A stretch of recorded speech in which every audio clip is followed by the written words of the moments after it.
வணக்கம். இரவு நேர பிரதான செய்திகளின் ஊடாக நர்மதா சிறையில் முதலில் தலைப்புச் செய்திகள். கோர விபத்தில் சிறுமி பரிதாபமாக பலி, சாரதி கைது. பலத்த காற்று மற்றும் கடல் கொந்தளிப்பு குறித்து எச்சரிக்கை. நேபாளத்தில் நூற்றுக்கணக்கான சுற்றுலா பயணிகளை அள்ளுண்டு சென்ற வெள்ளம். இனி விரிவான செய்திகள். அடம்பன் பகுதியில் இடம்பெற்ற விபத்தில் சிறுமி ஒருவர் உயிரிழந்துள்ளார். இந்த விபத்து நேற்று மாலை அடம்பன் காவல்துறை பிரிவுக்கு உட்பட்ட விடத்தல் தீவு 10ஆம் பிரிவின் கிளை வீதியில் இடம்பெற்றுள்ளது. இவ்வாறு உயிரிழந்தவர் விடத்தல் தீவு பகுதியைச் சேர்ந்த 7 வயதுடைய சிறுமி ஆவார்.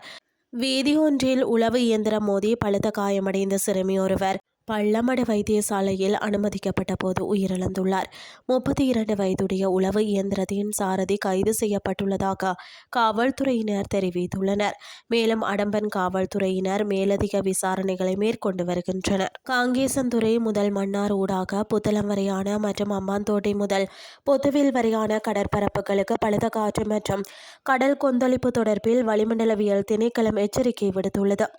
இதன்படி காங்கேசன்துறை முதல் மன்னார் ஊடாக புத்தளம் வரையான மற்றும் அம்பாந்தோட்டை முதல் பொதுவில் வரையான கரையை அண்டிய கடற்பரப்புகளில் காற்றின் வேகம் அவ்வப்போது மணித்தியாலத்திற்கு 50 தொடக்கம் 60 கிலோமீட்டர் வரை அதிகரிக்கக்கூடும். அப்பகுதிகளில் கடல் அவ்வப்போது கொந்தளிப்பாக காணப்படும் என தெரிவிக்கப்பட்டுள்ளது.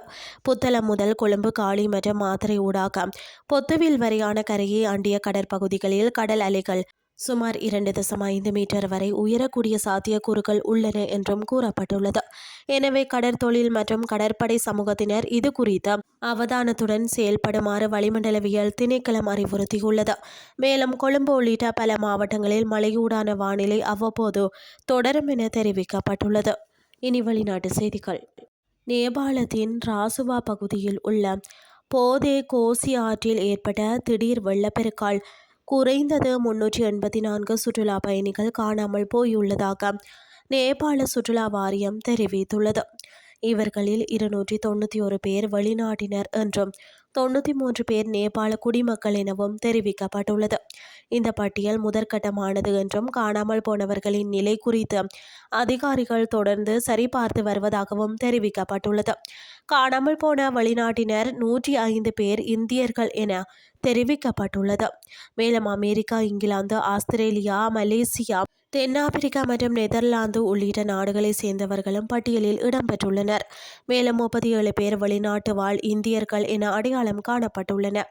இன்று காலை சுமார் 9 மணியளவில் கோசி ஆற்றில் திடீரென வெள்ளப்பெருக்கு ஏற்பட்டுள்ளது. வெள்ள நீர் தீபத் பக்கத்தில் இருந்து வந்ததாக ஆரம்பகட்ட தகவல்கள் தெரிவித்தாலும் வெள்ளத்திற்கான சரியான காரணம் இன்னும் உறுதி செய்யப்படவில்லை. மேலும் பனிப்பாறை மற்றும் பாறை சரிவு உள்ளிட்ட காரணங்கள் குறித்து அதிகாரிகள் ஆய்வு செய்து வருகின்றனர். செய்திகள் யாவும் நிறைவடைகின்றன.